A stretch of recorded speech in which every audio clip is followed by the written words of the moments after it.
Coming up next on Adventurer, billionaire Warren Buffett's son Peter, when we return.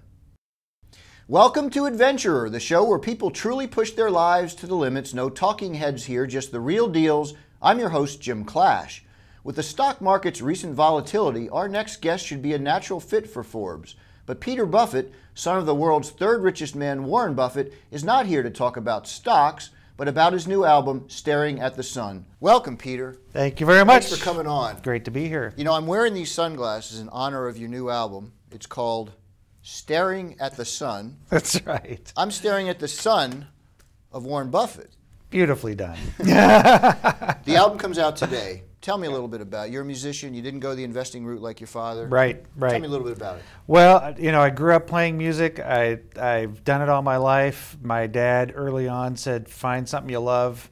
After going to college, thinking, you know, maybe I should go some straight route, realized after taking everything that ended in 101 or ology, there was nothing but music for me. So left college, moved up to San Francisco, where I went to Jefferson Stanford. Airplane scene, Exactly, all that. home of all this great stuff. And started recording people. I had no idea what I was doing. Got very lucky. Moved next door to a guy who was doing little 15-second spots for this new crazy cable channel. This was 1981. I did some of those. Turns out it was MTV. So there I was, hip by association. I had no idea that I was doing something that was going to be so cool. Advertising agencies love cool. So they tracked me down, and I was going from, you know, trying to find out who I was going to record next to writing music for commercials, which was very lucrative and a great business to get into. So I was able to pretty quickly turn a passion into a business, which was fantastic. And you put yourself on the other side where you actually are recording your own music. Right. And all the time I was tinkering with, you know, how could I get what I hear in my head out in the world? Commercials allowed me to sort of do that while selling a product. But I knew that ultimately movies could be a better way to do it, and then records themselves. And new age music, instrumental music, became very popular in the mid-'80s. And I thought, you know, I've been writing instrumental music forever. I'll try and get a record deal. Lucky enough to get one, put a bunch of those out, known for my instrumental work. And then that leads to this, which is my second and really first kind of public vocal CD, which is a huge breakthrough. Before we even talk about that, you've won some Emmys and other. I mean, people don't realize this, but I've been doing it for a while. Yeah, yeah. What did you win? Well, the Emmys were obviously Emmys are television, and that was for two different projects I did. One on the Native people in Minnesota, the Ojibwe people. There's a 6 or 8 hour documentary. I can't remember which. 6, I think now.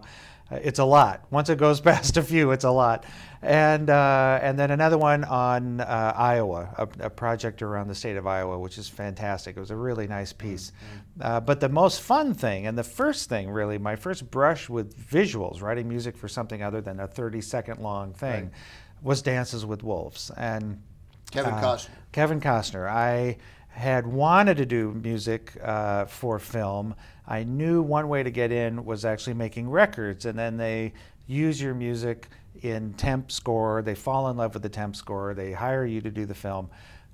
So I had made this record. I saw that Costner was doing this film. Everybody thought he was crazy. I had gone to college with a guy who married a woman whose father was Costner's agent's best friend. Who knew?